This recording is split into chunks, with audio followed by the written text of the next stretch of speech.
दिया था या कोई बेजान चीज था जिसका कोई मोल नहीं था। पीछे पूरी रात परेशानी में भी की थी, कम से कम आज की रात में आराम करना चाहती कि आखिर में भी कोई इंसान थी। हमारे भी कुछ सपने थे, दिल भी होता होगा, हमारे सीने में 8 लोग घायल हो जाती होगी। मगर पिछले 3-4 सालों से मुझे नहीं मालूम कि मेरा दिल जिस्म के कौन से हिस्से में छुपकर बैठा था। आत्मा कितने घाव खाकर परस्त सिसक रहा था और मेरे जज्बात। अब सुनिए पूरी कहानी दी। और जिस बार ये दोनों तो शायद इतनी बार कुचल गए थे है कि अपनी आखिरी सांस ले रहे उनके रेशमा को हमारे जज्बातों की कोई परवाह नहीं थी। उसे तो उन पैसों से मतलब था जो हर रात एक नए ग्राहक से वसूल करती थी। अपनी पहली उंगलियों को जुबान से छांटकर गिनती की और अपनी लाल साड़ी के पल्लू में बांधे की थी और उस बंदे को हमारे हवाले कर देते, जाओ जाकर ऐस करना। आज की रात में उस कोठी में सबसे ज्यादा खूबसूरत थी, कमसीन थी और मेरी उम्र 20 साल की थी। अब तो मैं गिनती भी भूल गई थी।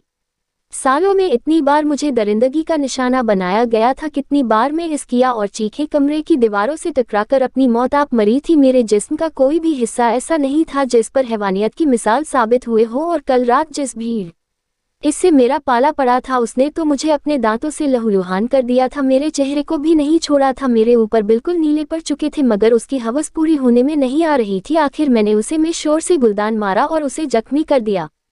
या उसने? रेशमा मुझको बहुत ज्यादा तिलमिला रही थी, उसके इतने अमीर ग्राहक ने मेरे हाथों से जख्मी खा लिया था।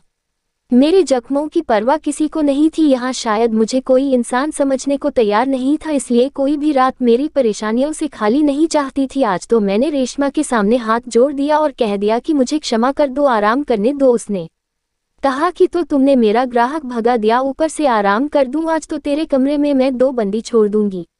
इन 4 सालों में मुझ पर कहाँ तरस खाया था जो आज खाती ने खुद को घसीटते हुए कमरे में चली गई और भगवान से प्रार्थना कर रही थी आज की रात किसी भी पापी को मेरे 74 के जरिए। मगर अभी मैंने हाथ अपने कृष्ण के आगे सिर नीचे भी न किए थे कि दरवाजे पर किसी के आने की आहट हुई जो मेरे कानों से टकराई थी। मैं बेहाल पड़ी थी, मेरा बदन में बहुत दर्द था, मुझसे उठा नहीं चाह रहा था। अब तो मैं लगातार दर्द से तड़प रही थी और बहुत कुछ जिसे आप रही थी, इसीलिए उठकर मैंने दरवाजा नहीं खुला था, लेकिन दरवाजा इतनी जोर से खटक रहा था कि न चाहते हुए भी उठकर दरवाजा खोला तो वो डायल सामने खड़ी थी। मुझे घूरकर कहने लगी, जल्दी से तैयार हो जाओ, हॉस्टल इस छोकरा आया है, आज की रात तुझे साथ लेकर जाएगा। और खबरदार जो तूने अपनी मनमानी की तो वरना अंजाम की जिम्मेदार तो खुद होगी। अगर हिम्मत नहीं हो रही तो तुझे इंजेक्शन लगा देती है, मगर उसे खुश करके ही आना। मैं उसकी बातें सुन अगर एक सर दाह भरकर रह गई थी और उसने कहा कि मैं आधे घंटे में आती हूँ। ये कहकर वो अंदर चली गई और मैं मरे मेरे कदमों से आने वाली परेशानियों के लिए तैयार करने लगी, क्योंकि जिस रात मुझे कोई ग्राहक लेकर जाता उस रात मेरी परेशानी चरम सीमा पार कर देती थी। ये पूछा जाने वाला मुझसे वसूली भी बहुत भारी है तथा अगर उसका खुद का दिल भर जाता तो अपनी दरिंदे दोस्तों के हवाले कर देता था, इसीलिए मुझे मजबूरन इंजेक्शन लगवाना पड़ा। की हालत में मुझे कुछ भी याद नहीं आ रहे। इस परेशानी में कुछ तो कमी आए। जब मैं लड़खड़ाती हुई नीचे आई तो हमने खुद ही नौजवान आदमी खड़ा था, देखने में तो शरीफ खानदान का लग रहा था, मगर खैर मैंने ऐसे चेहरे के पीछे बहुत से भीड़ की छुपे देखे थे, इसीलिए बगैर उसकी शक्ल पर गौर कीजिए उसकी गाड़ी में जाकर बैठे। मेरा दिमाग सुन्न हो रहा था, मैंने सीट पर सर रखकर से बंद कर ली और वो गाड़ी चलाते हुए मुझसे पूछने लगा, तुम्हारा नाम क्या है? पहली बार उसकी बात पर गर्म में मुस्कुराई थी, क्योंकि आज तक किसी ने मेरा नाम नहीं पूछा था, नहीं उन्हें मेरा नाम से कोई मतलब था। मैंने कहा, जो तुम्हें पसंद है उसे नाम से बुला लो, क्योंकि मैं बेनाम को चुकी हूँ। उसने कहा कि कोई अपना नाम भूलता भला? मैंने कहा, मैं पिछले 5 सालों से अपना नाम, अपनी पहचान, अपनी इज्जत सब कुछ भुला चुकी है, इसीलिए अब कुछ भी फर्क नहीं पड़ता। तुम भी मुझसे ज्यादा फ्री होने की कोशिश मत करो, बस अपना मतलब निकालो और मुझे वापस ही पर छोड़ दो। उस नौजवान ने कहा, नाम अर्जुन है, मैं दिल्ली के एक नेहरू प्लेस में रहता हूँ, चलो मैं तुम्हें अपना घर दिखाता हूँ। मेरी बातों के जवाब में उसे अपने बारे में बताया। एक आलीशान बंगले के सामने अपनी गाड़ी रोक दी। मैं उसकी बातों का जवाब में कुछ भी नहीं बोली, बस से उतरने वाली थी। उसने जल्दी से नीचे उतरकर मील साइड वाला दरवाजा खोला। कुछ है मैं इतनी इज्जत नहीं दी थी, इसीलिए मैं थोड़ी सी कंफ्यूज भी। हम जैसी औरतों की इज्जत कोई भी नहीं करता, बस अपना मतलब पूरा करते हैं और किसी कूड़ेदान की तरह कचरे में फेंक कर चले जाते हैं। इसीलिए मेरे साथ ऐसा पहली बार हुआ था कि किसी ने मुझे यूं इतना अहमियत दिया था। उसमें मेरा नाम भी पूछा था, लेकिन फिर भी मैं जानती थी कि थोड़ी ही देर के बाद ये अपना शरीफों वाला छूना निकालकर उसे हैवानियत दिखाएगा और चलता करेगा, इसलिए मैंने इस बात को गंभीरता से नहीं या उसके साथ ही मैं चल पड़ी थी। मेरे कदम लड़खड़ा रहे थे क्योंकि नशा चढ़ने लगा था। मैं अचानक से गिरने लगी तो उसने मुझे थाम लिया और अपनी बाहों में उठाकर मुझे बेडरूम में ले गया और बैठते ही था दिया और का कहा कि क्या जरूरत थी इतनी डोज लेने की, उसकी ने चित्र मंडी से लग रही थी। मैंने कहा कि नशा ही तो है जो मेरी परेशानी और तरकीब को कम करती है, इस तरह में तो मैं मर्दों की हैवानियत को सहना ही सकूंगी और मर जाऊंगी। और वो मेरे साथ ही बैठ गया और अफसोस मुझे देखने लगा, रहने लगा। बेफिक्र रहो, मैं इतना बुरा इंसान नहीं हूँ, इसीलिए रिलैक्स होकर बैठो, हमें अभी बहुत सारी बातें करना है। मैंने कहा कि मैं हमेशा मर्दों को वैसे ही देखा है, जब होश संभाला है मैं अपने बाप का जुलूस कहा। मेरी माँ तो मुझे मोहब्बत भरी वोट देने से पहले ही दम तोड़ गई थी। मेरे बाप ने मुझे मनहूस कहा और मुझे एक बुद्धि आदमी के हाथों बेच दिया। तब से मेरा सौदा ही तो होता रहा। 12 सालों में कितने ही ग्राहक आए हैं जिन्होंने मुझे कुछ पल के लिए खरीदा, अपनी इच्छा पूरी की और फिर यूं फेंक कर चले गए जैसे मेरे अंदर दिल धड़कता ही न हो। एक बेजान मोम की गुड़िया को मैं नहीं जानती कि मैं उसे अपनी परेशानी क्यों सुनानी बैठ गई थी। अपने खरीदारों के सामने खुद भी कभी तरस नहीं खाया था, क्योंकि जो इतनी कीमत भरकर कुछ घंटों के लिए मुझे अपनाते थे वे मेरा दुख सुनने के लिए थोड़ी ना अपनाते थे। उन्हें तो कुछ पल के लिए अपनी फ्रस्ट्रेशन निकालनी होती थी बस। मगर सामने बैठा हूँ वह आदमी न जाने क्यों उन लोगों से बहुत अलग दिख रहा था। मुझे वो बड़ी ईमानदार भी लग रहा था, मेरे दांत साफ सुन रहा था। उसकी आंखों में थोड़ी नरमी से उतर आई थी, तभी मेरी आंखों के आगे पूरा अंधेरा कुछ होने लगा था। उसे कमरे में एक तरफ रखे फ्रिज से एक बोतल निकाली और सीसी गिलास में डालकर उचित हम आया। मैंने चुपचाप पी लिया। मुझे लगा वो शराब होगी, मगर वो नींबू पानी था जो शायद मेरा नशा उतारने के लिए मुझे पिलाया गया था। मैंने अपने हलक में डाल लिया। यहाँ का मंजर कुछ कुछ साफ होने लगा। मैंने कहा, ये क्या तुम मुझे होश मिलाकर मुझे तकलीफ देना चाहती हो? शायद तुम्हें औरतों की थीसिस उद्यमी जाना अच्छा लगता है। मेरी बात सुनकर मुस्कुराने लगा और कहा कि तुमसे बातें करने के लिए तुम्हारा फोर्स में होना बहुत जरूरी है। मैंने कहा, क्या इतने पैसे तुमने महज मुस्लिम पार्टी करने थी? तो बोला कि मुझे ऑटो को टक्कर देना पसंद नहीं है। मेरे नजदीक औरत भगवान की बनाई हुई खूबसूरत चीज है। मेरा बस चले तो औरत को 7 पदों में छुपाकर अपने जमाने के मैली नजरों से बचाकर मैं उसकी बात पर बहुत जोर से हंसी और कहा कि तुम जैसी सोच रखने वाला इंसान का मुझे लड़की से क्या मतलब, से उसे यहाँ क्यों लेकर आए? वो तुम्हें तो किसी अच्छी जगह पर जाना चाहिए और वहां पर अपने लिए लड़की ढूंढना चाहिए था। मुझ जैसे लड़की का दामन तो पहले से ही बहुत गंदा है। उसने कहा कि मेरे नजदीक तुम भी एक अच्छी औरत हो, क्योंकि वो सब तुम अपनी मर्जी से नहीं करती हो, तुम्हें ये सब जबरदस्ती कमाने पर उसका जाता है। तुम्हारी इच्छा है कि तुम भी एक अच्छे घर की बहू बनो। तुम्हारा पति तुम्हें 7 पदों में छुपाकर रखे। और मेरी आंखों में आंखें डालकर मुझसे कह रहा था, सोच रही थी ये तो शायद मेरे अंदर का हाल अपनी आंखों से पढ़ रहा हूँ। मैं ज्यादा देर उसी नजरें नहीं मिला पाए, इसलिए मैंने इधर उधर देखा शुरू कर दिया था। मैंने कहा, जिस काम के लिए तुम मुझे यहाँ लाए हो वो जल्दी से निपटाओ और मुझे चलता करो। मैं तुम्हारी इस तरह की बातों में अपना दिमाग खराब नहीं करने वाली। मेरा नशा पूरी तरह से उतर चुका था, मगर बजाय मेरे घर ही पानी के ऊपर उठकर अलमारी से कपड़े निकालने लगा और वो में चला गया। मुझे लगा शायद वो मेरे करीब आने से पहले फैंस होना चाहता है। मैं बैठ के किनारे रखकर आंख मूंद कर लेट गई। नींद बहुत तेज आ रही थी, लेकिन मैं सोना नहीं चाहती थी, इसलिए उसका इंतजार करने लगी। जब वो सावर लेकर निकला तो उसकी ये भाल और गीला जिस्म उसके शॉट भी गीला कर गया था। मैं ही तब उसको देखने लगी थी। वो काफी हैंडसम और खूबसूरत नौजवान लड़का दिख रहा था, जिसमें जितने भी लोगों से अब तक पाला पड़ा था ज्यादातर वे 40 से 50 के बुद्धि होते थे, जो अपनी पत्नी सीओ के सताए कोई घर से निकलते थे और अपनी सारी फ्रस्ट्रेशन मुस्लिम निकाल लेते थे। कोई बुद्धत्व अपने ऑफिस के वकर का गुस्सा मुझ पर ही उतार कर चला जाता था। उनमें से कोई भी मुझे इंसान नहीं समझता था, नहीं मैंने आज तक किसी को भी जी भर कर देखा था, लेकिन ये नौजवान बहुत खूबसूरत था, उससे नजरें हटाना मुश्किल हो रहा था। मैं इस परेशानी में थी कि उसने अब तक कोई हैवानियत नहीं दिखाई थी। वो एक अच्छा इंसान लग रहा था, इसीलिए मुझे उसके पास न्यायाधीश से ज्यादा खुश होने की जरूरत भी नहीं थी। उसने कहा कि शायद तुम्हारे सर में दर्द हो रहा है, इसीलिए मैं तुम्हारी ऑफिस बनाकर लाता हूं, तो फ्रेश हो जाओ। जब तक यह कहकर वह कमरे से निकल गया, लेकिन मैं अपनी जगह पर बैठी रही, क्योंकि मैं घर से सारी तैयारी कर क्या इसीलिए मैं एक कमरे का पूरा जायजा लिया था। उसका कमरा बहुत खूबसूरत और बहुत सादा था। उस तकलीफ से कोई लोफे या चलन इंसान नहीं लग रहा था, न ही उसके कमरे में कोई ऐसी चीज थी जो उसके कैरेक्टर को गलत साबित करती हो। कमरे में एक अलमारी थी जिसमें 3 मोटी किताबें पड़ी हुई थी। यूं लगता था जैसे वो कोई किताबी राइटर हो। अपना ज्यादातर इन किताब पढ़ने में बिताता हूँ। पता नहीं इस तरह की किताबें इंसान मेरे पीछे क्यों गया था। कुछ अब शायद इस सारे सवालों के जवाब का इंतजार था। अचानक कमरे का दरवाजा खुला और उसने कॉफी से भरा हुआ तो लाकर सामने पड़ी कुर्सी पे मेरे सामने बैठ गया और का मुझे पकड़ाकर दूसरा तक अपने होठों से लगाया। रात आधी से ज्यादा बीत चुकी थी। उसके इरादों का अभी तक मुझे कुछ भी पता नहीं चल पा रहा था। चार चाहता है मुझसे। मैंने कॉफ़ी का घूंट भरा तो कॉफ़ी बहुत ज़्यादा मज़ेदार और टेस्टी थी। उसने कहा, तो कब से कैद खाने में हो, क्या तुमने कभी यहाँ से निकलने की कोशिश नहीं? मैंने कहा कि बार लड़की यहाँ पर चली आई तो वो अपनी इज्जत गंवा बैठती है, तो फिर वो चाहे यहाँ से निकल भी जाए तब भी उसको कोई ठिकाना नहीं देने वाला। चूंकि शराफत का चोला पहनने वाले लोग उन लोगों से ज़्यादा खतरनाक होते हैं जो इस तरह के काम करते हैं और मुझ जैसी बच्चन लड़कियों को देखकर मुंह मोड़ लेते हैं जैसे कोई अछूत की मरीज देखी हो, जबकि ये सभी लोग रात को हमारे कोठे पर मौजूद होते हैं और तब हम उनको बुरी नहीं लगती।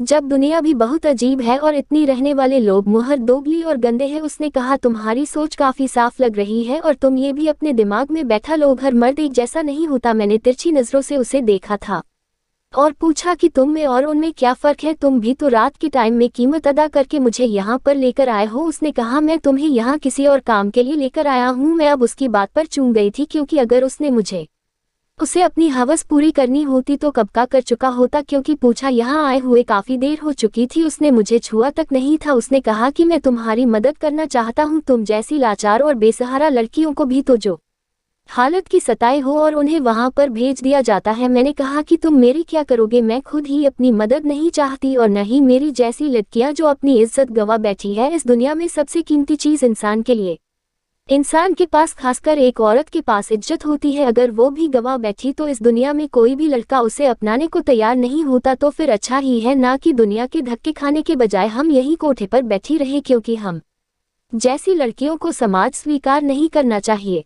हम जबरदस्ती वहां लाई गई हो या अपनी खुशी से। उसने कहा कि मैंने तुमसे पहले भी कहना कि हर आदमी एक जैसा नहीं होता। शायद तुम्हारा पाला मोर्चे जैसे आदमी से आज तक नहीं पड़ा, इसीलिए तो ऐसी बातें कर रही हो। लेकिन फिक्र मत करो, बहुत जल्द तुम्हारी सोच बदल जाएगी। मैंने कहा कि तुम उससे क्या चाहते हो? उसने कहा कि पहले तुम्हें मुझ पर भरोसा करना पड़ेगा, फिर मैं तुम्हें बताऊंगा कि मैं तुमसे क्या चाहता हूँ। मैंने कहा, मेरा भरोसा तो कैसे जीत सकते हो जबकि हम पहले बार मिले हैं? उसने कहा कि मैं एक नज़र में यह अगले बंदे को पहचान लेता हूँ कि ये भरोसे के लायक है या नहीं, और तुम मुझे बिल्कुल भरोसे लायक लड़की लग रही हो, इसलिए मैं तुम्हें यहाँ पर लाया हूँ। मैं जानता हूँ कि तुम भी रेशमी से बहुत ज्यादा तंग हो और वो तुम पर बहुत ज्यादा जुल्म करती है, तुम जैसी और भी लड़कियों के साथ। तुम नहीं जानती कि ये और कितनी खतरनाक है। उसकी ऐसे लोगों के साथ संबंध है जो लड़कियों की स्मगलिंग करवाते हैं और ऐसी ठिकानों पर ले जाते हैं और उनसे गलत काम करवाते हैं।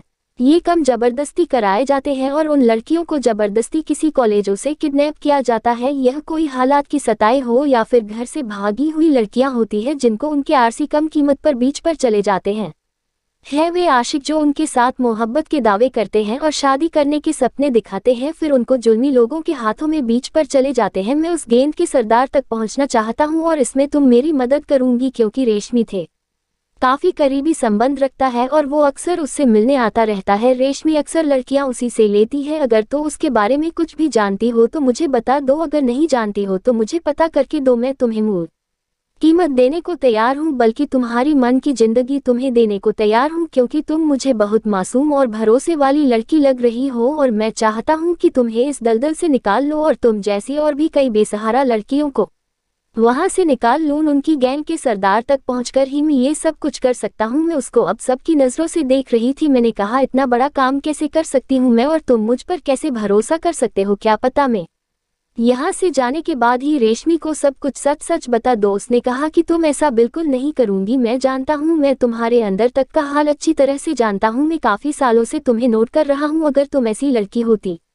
तो मैं कभी भी तुम्हें यहाँ अपनी प्रश्न जगह पर नहीं नजर आता। मैंने कहा कि तुम कौन हो और यह शो करना चाहती हूँ, तुम्हें ये सब करके क्या मिलेगा? उसने कहा कि मैं एक इंटेलिजेंट ऑफिसर हूँ, मेरा मिशन यही है जो तुम्हें बता चुका हुआ। मैं समझती थी कि उसके कमरे में इतनी भारी भरकम किताबें रखी हुई थी। मैंने कहा कि मैं ऐसा कभी नहीं कर सकती। उसने कहा कि तुम्हें अंदाजा भी है कि तुम्हारे साथ आगे क्या होने जा रहा है? उसके ये बात सुनकर मेरी रीढ़ की हड्डी में सनसनी सी दौड़ गई थी। मैंने कहा, मुझे डराने धमकाने की जरूरत नहीं है, मुझे बस तो घर छोड़ दो। उसने कहा कि मुझे अपनी रिसर्च से पता चला है कि तुम बहुत जल्द रेशमी अपनी कोठी की लड़कियां इस गैंग के सरदार को बेचने का इरादा कर रही है। उन लड़कियों में तुम भी शामिल हो और तुम्हें पता है कि वे लोग उन लड़कियों के साथ क्या करते हैं, तो सोच भी नहीं सकती इन परेशानी से है जिसे तुम बिताया गिटार ही होना, और मैं तुम्हें इससे बचा सकता हूँ। ने उसकी बात सुनकर पूरी तरह से सहम गई थी।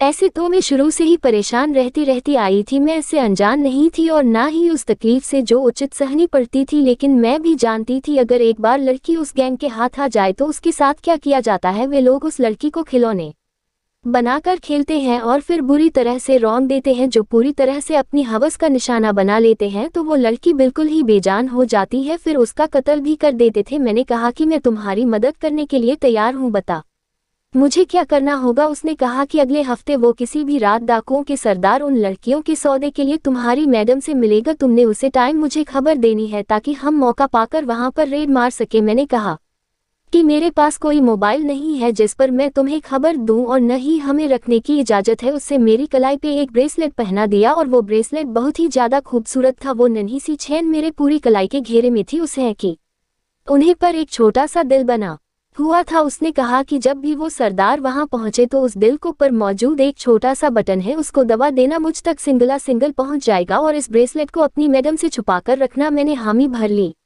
उसने कहा कि अब तुम चाहो तो आराम कर सकती हो, मैं दूसरे कमरे में चला जाता हूँ और सुबह तुम्हें वहां पर पहुंच छोड़कर आऊंगा। ये कहकर वो अपने कमरे में चला गया। मैं वो ब्रेसलेट बड़े गौर से देखने लगी जो मेरी कलाई पर बंधा हुआ था और शायद वही मेरी आज़ादी का रास्ता भी था। अगली सुबह कुछ वापस वहीं पर छोड़ा गया। उसकी जाने के बाद मुझे लगा शायद अपने इस फोटो में ज़्यादा दिन तक नहीं रह सकती है, शायद मेरी सारी परेशानियों से छुटकारा मिलने वाला है। जहां हुए उस मैडम को कह गया इस लड़की को कोई हाथ भी न लगाएं क्योंकि हर रात की पेमेंट मैं आपको एडवांसमेंट दे रहा हूं 1 हफ्ता के लिए, ये सिर्फ मेरी है, उसको कोई भी न छुए और रोज मेरी सारी आएगी और इसको लेकर जाएगी। रेशमी उसकी बात सुनकर काफी ज्यादा खुश हो गई थी क्योंकि वो झूठ कीमत मेरी अदा कर रहा था, बहुत ज्यादा थी। इसे बिना चूचों पर किए उसे अपने पैसे वसूल किए। मैं अब पूरी तरह से उस नौजवान से प्रभावित हो चुकी थी। उसने अपना नाम अर्जुन बताया था। वो न सिर्फ मुझे यहाँ से आज़ाद कमाना चाहता था बल्कि मेरा रखवाला भी बनना चाहता था। जिंदगी में पहली बार किसी ने मेरी यूं परवाह की थी और मेरी आंखें भर आई थी। ये वरना आज तक तो किसी ने मुझे इंसान भी नहीं समझा था, कम से कम उससे मुझे एक इंसान तो समझा था जो अपनी मजबूरी में बार बार अपनी इस दर्द का सौदा पड़ती थी। अब मैं हर रात रेशमी के आसपास मंडराती रहती थी, अपने खास मेहमानों को अपनी बैठक में बिठा दी थी और वहीं पर उसने बातचीत करती रहती थी। वे हर रात तैयार होकर उसकी भेजी हुई गाड़ी में बैठ जाती और उसके घर पे चली जाती और उसकी सारी सच्चाई जानकारी देती रहती और आज कौन कौन कोठी पर आया है और क्या क्या हुआ था वो मेरी सारी बातें गौर से सुनता और मुझे आराम करने का बेहतर कमरे से निकल जाता क्योंकि आज हफ्ते का आखिरी दिन था और मैं पहले से ज्यादा चौकन्नी थी। रेशमी ने मुझे कहा था कि आज उस लड़का के साथ तुम्हें नहीं भेजा जाएगा बल्कि एक मेहमान जो खास आने वाला है और तुम जल्दी से तैयार हो जाओ, तुम्हारे साथ में कुछ दूसरी लड़कियों को भी भेज रही हूँ। मेरे दिमाग में खतरे की घंटी बजा दी। मैंने कहा कि आज तो मुझे वही जाना है क्योंकि उससे पूरे हफ्ते की पेमेंट आपको दे दी थी। उसने कहा कि मुझसे ज्यादा बहस न करो और जो कहा वही करो। इस तिलमिलाते हुए चली गई थी और मैं पूरी तरह चौकन्नी हो गई थी। जरूर वही सरदार आने वाला था क्योंकि रेशमा की तैयारी कुछ अलग तरह से हो रही थी। उसने अपनी बैठक में किसी को भी आने से मना कर दिया था। अचानक ही बाहर काफी ज्यादा गाड़ियां रुकने लगी, आवाज सुनाई थी और वह जल्दी से अपनी बैठक में चली गई जहां पर उसने हम लड़कियों की डिलीट कर दी थी। मैंने अपनी कलाई पर से कपड़ा हटाया और ब्रेसलेट में मौजूद बटन को दबा दिया। मेरा काम हो चुका था। अर्जुन के कहने के हिसाब से उन्हें आधे घंटे के अंदर अंदर वहां पहुंचा रहा था और उनको रंगे हाथों पकड़ना था। मैं अपने कमरे में ली गई और दरवाजा बंद कर दिया। मेरा दिल जोर जोर से धड़क रहा था। जिंदगी में पहली दफा मुझे सही मायने में आज़ादी का अहमियत का अंदाजा हुआ था और मैं दिल में बहुत ज्यादा खुश और जोश में थी कि मैं बहुत जल्दी यहाँ से अच्छा तो उन्हें वाली हूँ कि अर्जुन ने मुझसे वादा किया था कि वो मुझे मेरी आज़ादी मनचाही जिंदगी दिलवाएगा, इस पर मेरा पूरा हक था। के बाद बाहर गाड़ियों की सायरन सुनाई दी जो कि पुलिस वालों की थी। मैंने खिड़की से पर्दा हटाकर देखा, बाहर बहुत सारी पुलिस की गाड़ियां खड़ी थी और उन्होंने उस फोटो को चारों तरफ से घेर लिया था। सबसे पहली गाड़ी से अर्जुन बाहर निकला था, अपना ड्यूटी का ड्रेस पहना हुआ था और उसके हाथ में पिस्तौल था और वो कोठी के अंदर दाखिल हो चुका था। अपने साथियों के साथ उन्होंने आतिशी वहां की बैठक पर धावा बोल दिया था। टीटीएनडीटी रेशमा और उसकी सरदार को हथकड़ी पहनाकर बाहर ले जाया गया। उनके चेहरे पर हवाएं उड़ी हुई थी जैसे उनकी ने मुखबरी दी हो। उन्हें क्या पता था कि मुखबरी करने वाली कोई और नहीं बल्कि उन्हीं के उठी किले की होगी। मुझे रेशमा की हालत देखकर पहली बार जिंदगी में खुशी महसूस हुई थी। उस औरत ने मुझे बर्बाद करके रख दिया था, अब उसकी बर्बादी का टाइम आ गया था। उसका सरदार अर्जुन को धमकियां दे रहा था कि तुम्हें मैं देखूं। होगा तुम्हारी हिम्मत कैसे हुई मुझे हथकड़ी पहनाने की। अर्जुन ने 3 घूंसा उसके मुंह पर जोर दिया और कहा कि अब तुम सारी जिंदगी जेल में सरोगेट, यहाँ तुम्हारा निकलना नामुमकिन है। उसे ले जाकर गाड़ी में बिठा दिया गया। पुलिस ने सारे कमरे की तलाशी ली और उन लड़कियों को बाहर निकाला जो ऐसी जिंदगियों का नक्शा बनाती रही थी। हम सबको एक बड़ी सी गाड़ी में बिठा दिया गया। जोखिम पुलिस की थी, सब लड़कियां डरी हुई थी कि न जाने उनके साथ क्या होगा, लेकिन मैं तसल्ली में बैठी हुई थी। पुलिस ने हमसे पूछताछ की कि हम लोग कहाँ से लाए गए हैं और अब कहाँ जाना चाहते हैं, पर किसी भी लड़की के पास कोई भी ठिकाना नहीं था। सब लोग एक दूसरे का मुंह देखने लगे, हम कहाँ आएंगे। फिल्म पुलिस वालों ने उन सारी लड़कियों को एक आश्रम में भेज दिया था जिनमें मैं भी शामिल थी। हमने एक गाड़ी में बिठाकर एक आश्रम की तरफ भेजा गया। गाड़ी में बैठते ही गाड़ी का दरवाजा खुला और अर्जुन ने मेरे बाजू से पकड़कर उसे बाहर निकाला और कहा कि तुम मेरे साथ चलोगी। वो इस स्कीम का इंतजार था, इसीलिए उसे किसी ने कोई सवाल नहीं किया। उसने मुझे अपनी गाड़ी में बिठाया और फ्रंट सीट पर बैठकर चलाने लगा। उसने कहा कि तुम्हारी वजह से आज मैं सरदार तक पहुंच चुका हूं, जिसकी तलाश मुझे कब से थी। मैं तुम्हारा जितना भी धन्यवाद करो कम है, क्योंकि इस केस में तुमने मेरी सबसे ज्यादा मदद की है। मैंने कहा मैं तो बस तुम्हें बताया है, मेरा कोई कमाल नहीं है, सब कमाल तुम्हारा ही है। तुम्हारी बचत से मुझ जैसी कई बेसहारा लड़कियां इस कैद खाने से अदा आजाद हो चुकी है। हम सबको तुम्हारा धन्यवाद करना चाहिए। वो मेरी बात सुनकर मुस्कुरा दिया। उसने कहा कि चलो हिसाब बराबर हुआ। मैंने कहा अब मैं कहाँ जाऊंगी। उसने कहा कि जहां तुम्हें होना चाहिए। मैंने कहा क्या मतलब तुम्हारा। वो मुझे अपने घर ले गया और कहा कि तू इस घर में रह सकती हो।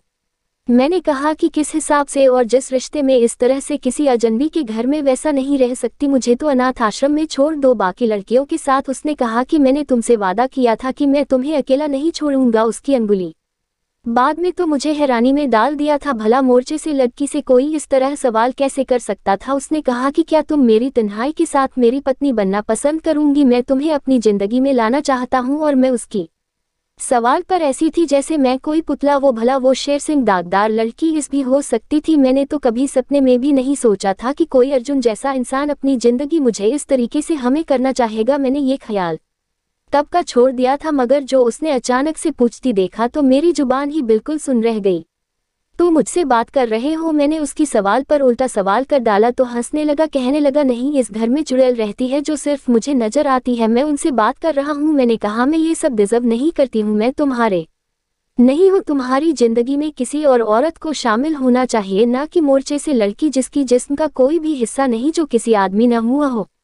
मेरी बात सुनकर मेरे करीब आया, मेरे दोनों हाथ थामकर मेरी आंखों पर लगाया और कहा कि तुम पर तरस नहीं आ रहा, मुझे तो अच्छी लगने लगी हो। उन आदमियों ने तुम्हें तुम्हारी मासूमियत नहीं छीनी थी, तो आज के बाद खुद को किसी से कमतर मत समझना प्लीज, मुझे अच्छा नहीं लगेगा अर्जुन की पसंद को कोई कमतर कहे, मैं यह बर्दाश्त नहीं करूंगा। मैं उसकी बात सुनकर लाज वापसी हो गई थी। मैंने कहा तुम्हारे पेरेंट्स कैसी मानेंगे, उन्होंने तुम्हारे बारे में कैसे कैसे सजाए होंगे। तो वह मुस्कुराया और कहा कि एक 6 फुट 6 इंच के आदमी में इतनी हिम्मत होनी चाहिए कि अपनी जिंदगी में किसी को शामिल करने के लिए दुनिया के सामने डट जाए, और मैं ऐसा करने की काबिलियत रखता हूँ। तुम बताओ क्या तुम्हें ये कोई ऐतराज नहीं है। मैं तुम्हें पूरे मन और चाहत से अपनाना चाहता हूँ, कभी भी तुम्हारी जिंदगी में तुम्हारी बीते हुए कल को नहीं दोहराऊंगा, मेरा वादा है। मैं ये जानना चाहता हूँ, हम सब अपनी जिंदगी में पापी हैं, मगर तुमने तो न कोई जुर्म की सजा काटी है। तुम्हारा हर खुशी पर हक है जो तुमसे छीन ली गई थी। अपने अंगूठे से मेरी उंगलियों पर दबाव डालकर बोला जैसे मेरे इनकार करने पर उसका दिल टूट जाएगा। भला मुझे ऐसी लड़की की जिंदगी में और चाचा